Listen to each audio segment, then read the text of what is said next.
Hello everyone, welcome to this particular lecture. Today we will discuss about electrical safety devices and earthing. So, as you can see in the figure, this figure shows the different household appliances. So, when high current flows through the household appliances, what will happen? Due to overheating, if some particular amount of high current flows through the household appliances for some time, those appliances will get heated up. And what will happen due to overheating? Those appliances they will get damaged. So we need to have some electric device that will be used to protect this household appliances. So what is that device, electric device which is used to protect these household appliances? That device is called the electric fuse. So what we have in this electric fuse? See, this is the fuse wire. This brown color line you are observing here, this is the fuse wire. This fuse wire, it is made up of either zinc or aluminium or copper. And this line, it is attached at the two end of this device. And these two ends, we have the metal contacts. Alright.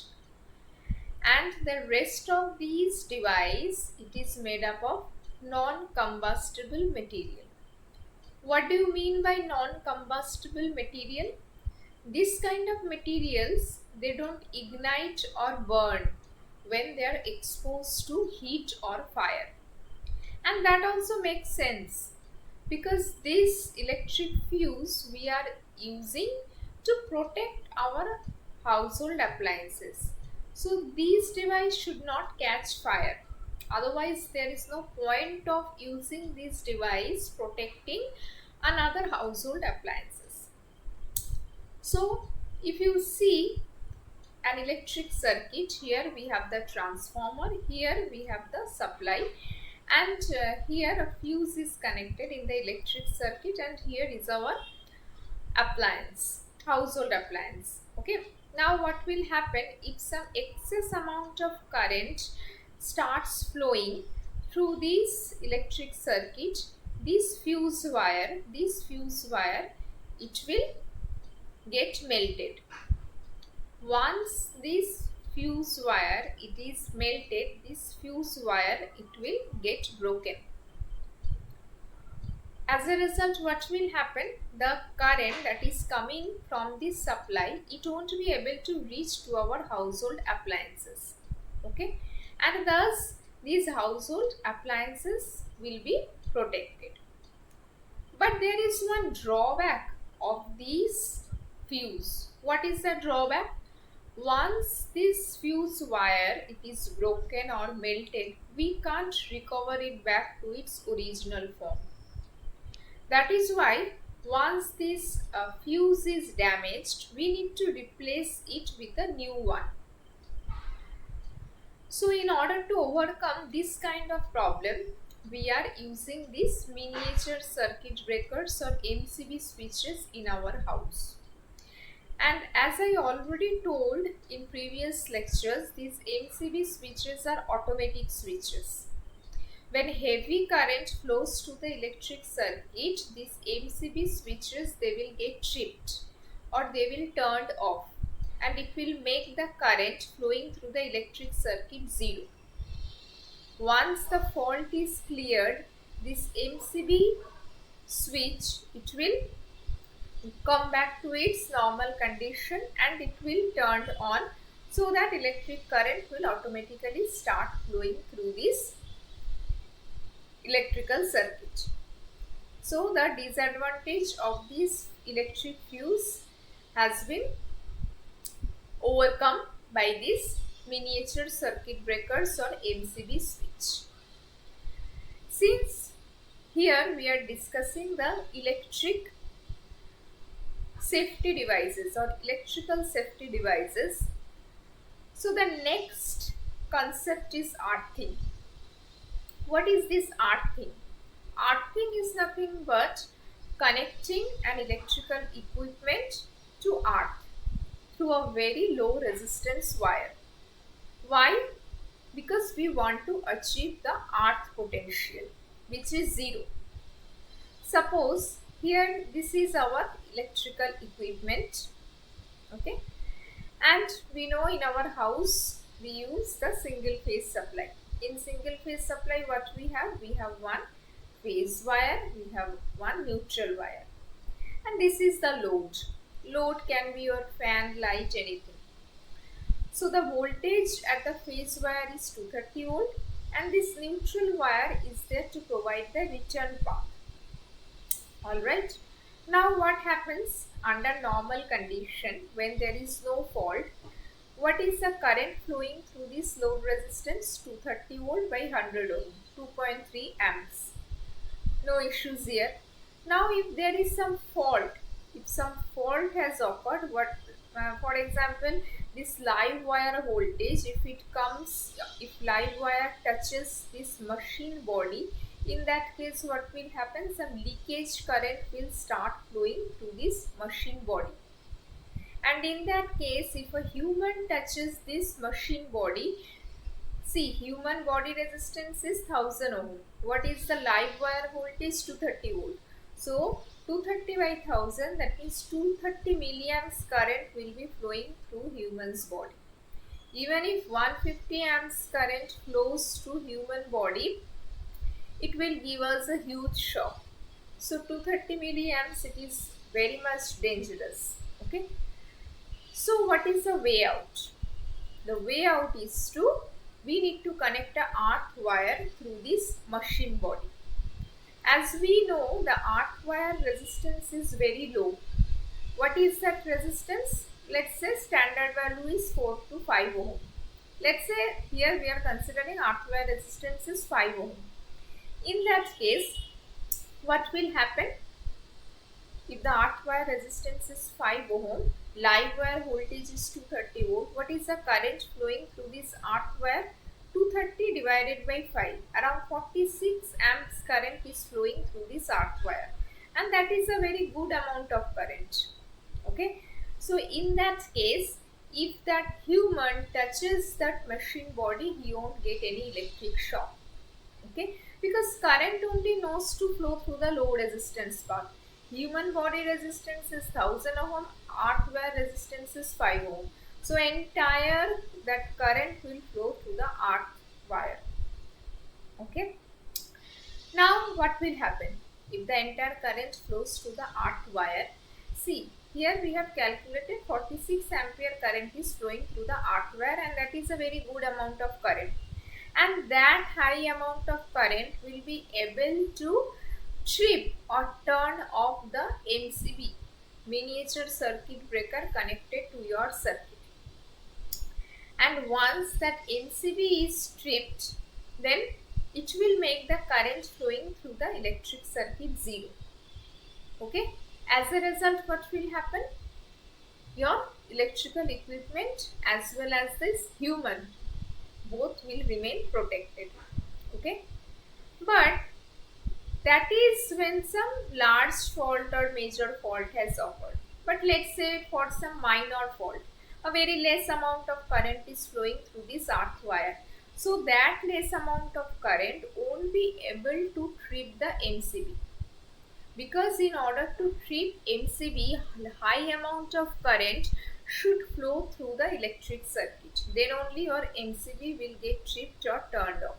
But here a very less amount of current is flowing through this earth wire. So as a result, MCB won't get tripped. For these cases, we need to have another circuit breaker called ELCB, or earth leakage circuit breaker. So those circuit breaker will be able to get tripped or turned off for this less amount of current. So in our house, we need to have both ELCB and MCB. Alright. Now we are telling the earth wire resistance should be very low. What is the standard value of the earth wire resistance? In case of power plant, the earth wire resistance should be 0.5 ohm.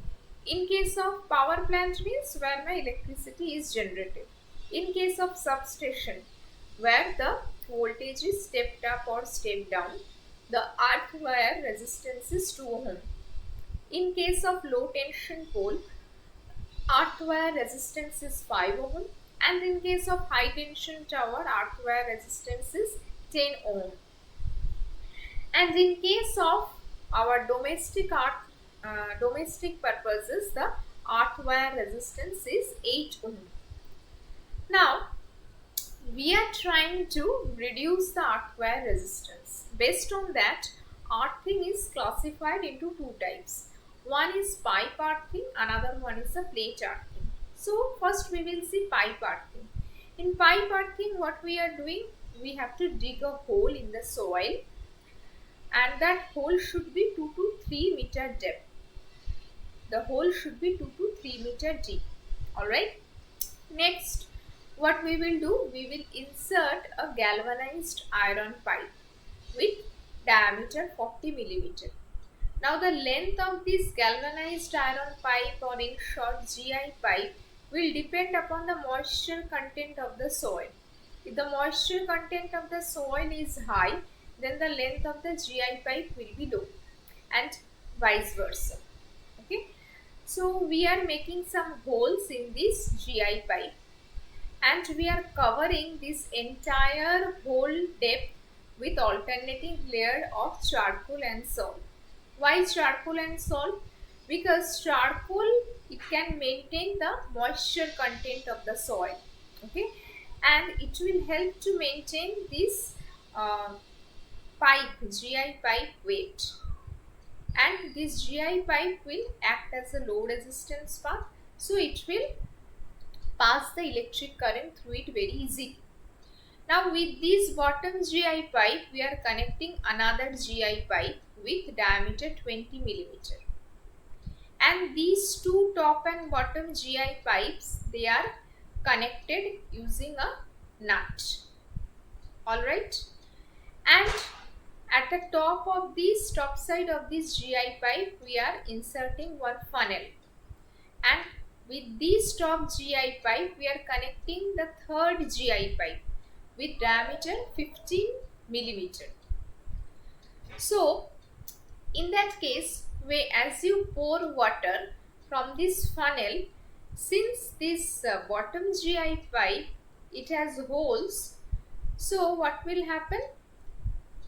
The charcoal layer, it will able to maintain the moisture content of the soil, and it will keep this pipe wet, and this pipe will provide a low resistance path, and it will pass the current through it very easily. What this salt layer will do? This salt layer, it will, we know the salt, it acts as a very good conductor of electrons. Okay. So the third GI pipe that you connected over here, this third GI pipe, what we will do, we are inserting one earth wire. One end of this earth wire will come like this, and another end of the earth wire will go to your house.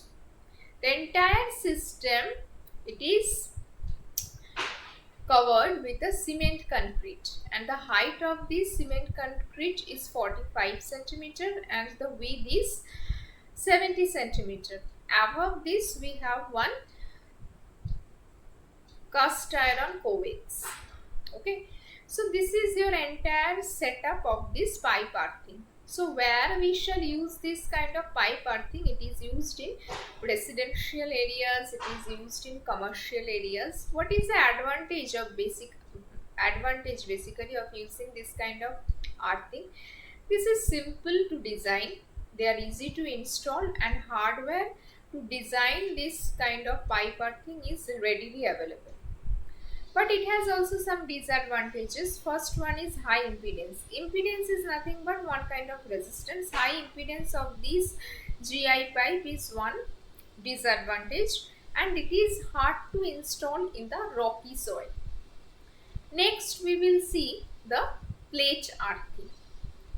If you notice these two pictures side by side, you can see till this much, from top to this much, it is same. From top to this much, it is same for both pipe earthing plus plate earthing. But this bottom portion, in case of pipe earthing, we are using this galvanized iron pipe, but in case of plate earthing we will use a galvanized iron plate. And once you dig a hole in the soil, you will insert this galvanized iron plate or GI plate vertically into that hole, not horizontally. Alright, and here this is your third GI pipe through which you are inserting the earth wire. Okay, one end of the earth wire, it is connected to this GI plate, and another end of the earth wire will go to your house. Here also the surrounding layer of this GI plate in the hole, it is filled with the charcoal and the salt layer. Okay, so where we shall use this kind of plate earthing, it is used in case of generators, transformers. Then it is also, it has some advantages, like it provides the low resistance and it has high efficiency, but it has some disadvantages also. What are these disadvantages? It is very difficult to install, and as I said repeatedly, this GI pipe or galvanized iron pipe, it should be inserted in the hole vertically, not horizontally. So this is all about your pipe earthing and plate earthing. These pipe earthing and plate earthing classifications are done based on the, because we are trying to achieve the, or we are trying to keep the earthware resistance value very low.